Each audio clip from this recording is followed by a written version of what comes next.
In our last video, our story left off with two princes. That would be Albrecht of Mainz and Frederick the Wise. Both of these men went into heavy debt trying to pay for the bidding war to attain the archbishop position in the Diocese of Mainz. How are these two princes going to pay back their debts? Well, Frederick the Wise is just going to raise his taxes heavily on his people.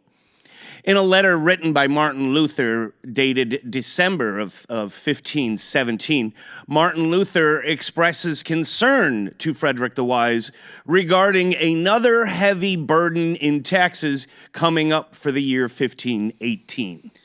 That is evidence that suggests that Frederick the Wise was continually increasing his taxes year after year. Albrecht, on the other hand, has a different plan. In 1515, Albrecht goes to Pope Leo and asks Pope Leo for assistance in paying back the Fuggers. He asks Pope Leo to grant him an indulgence campaign. Pope Leo obliges on the agreement that the proceeds will be split 50-50. 50% going to the Fuggers, or Albrecht's debtors, and the other 50% going to the building of St. Peter's Basilica. Now, let me make a special note here on this agreement. The 50% going back to pay Albrecht's debtor, or the Fuggers, that's kept hush-hush. No one's supposed to know about that end of the deal. When the indulgence campaign is advertised and marketed, it's only under the assumption that the indulgence campaign is going to pay for St. Peter's Basilica. Let me explain what indulgences are real quick for those that don't know. Indulgences are monetary values given to penance. When a parishioner goes to confession and a priest hears their sins, the priest will give them a penance, an act, a work that they need to do to show that they are truly sorry for the sins they committed. These works or acts range all over the place, from saying 15 Our Fathers to feeding the hungry or tending to the sick. If the Pope had issued out an indulgence campaign, you could reduce the amount of penance that you had to serve. The reasoning and logic behind the indulgences was that giving to the Catholic Church was seen as good works. Indulgences were not a new concept. They had been around for centuries, since the Middle Ages. Unfortunately, in the late 1400s, the concept or the idea got expanded and corrupted. Pope Sixtus IV actually expanded the idea to include souls in purgatory. Now, a parishioner, not only could they reduce their penance, they could also reduce their own time spent in purgatory, or more importantly, those who had already passed on and who might be stuck in purgatory. A parishioner could now buy an indulgence for them and get them into heaven quicker. Okay, the key point that I want you to take away from indulgences is this: only the Pope can issue out an indulgence campaign. A bishop or a priest cannot do it. So Albrecht and Pope Leo X have their secret agreement. Now they've got to go out and sell it. The first thing they do is have a pamphlet printed up and distributed throughout the towns in Germany that is describing what the indulgence is for the building of St. Peter's Basilica. Wink, wink. And then they need someone who's going to follow up the pamphlet and actually collect the money. And they pick a Dominican priest by the name of Johann Tetzel.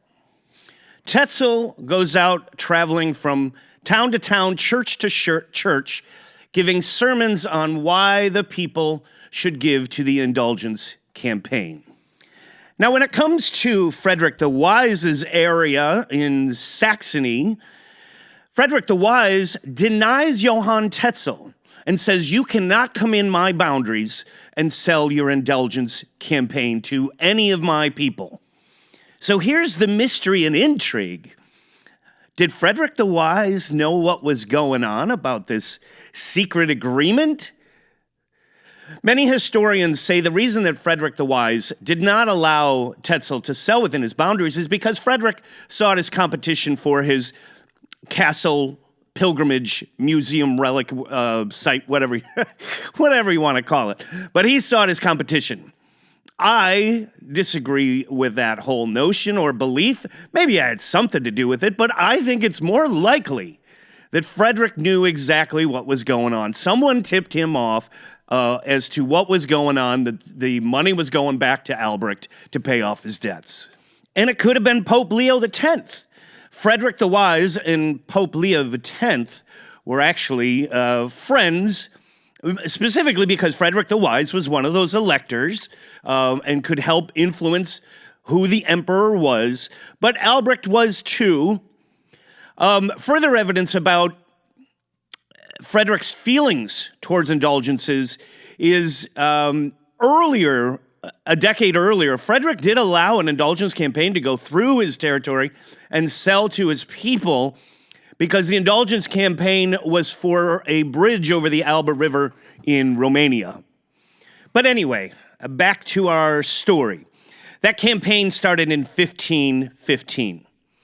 The following year, in 1516, a vicar general over the Augustinian order of monks by the name of Johann von Staupitz gives several sermons in Nuremberg on indulgences and his problems with indulgences. These sermons get printed in German and get distributed throughout Germany. These sermons are not harsh or critical, nor do they even mention the Pope or his authority. By design, Staupitz doesn't want to create an uproar. He just has a problem with indulgences like many did. Staupitz oversees 11 Augustinian monasteries. His second in command, assistant vicar general, is Martin Luther, who is up in Wittenberg. Martin Luther is head of theology at Wittenberg University, and he lives in the Augustinian monastery called the Black Cloister within Wittenberg. He lives there with 40 other friars. Many of these friars are professors of his at Wittenberg University. In addition to teaching at the school, Martin and his fellow professors are publishing theses and manuscripts to help spread the Wittenberg name among the intellectual theological community throughout Germany. Now, let me just quickly say one very important caveat to this, and that is that none of the professors can get anything printed without Frederick the Wise's money or his authorization. So they are coming up with publications and manuscripts to publish, but it's Frederick the Wise who is funding anything that does get published.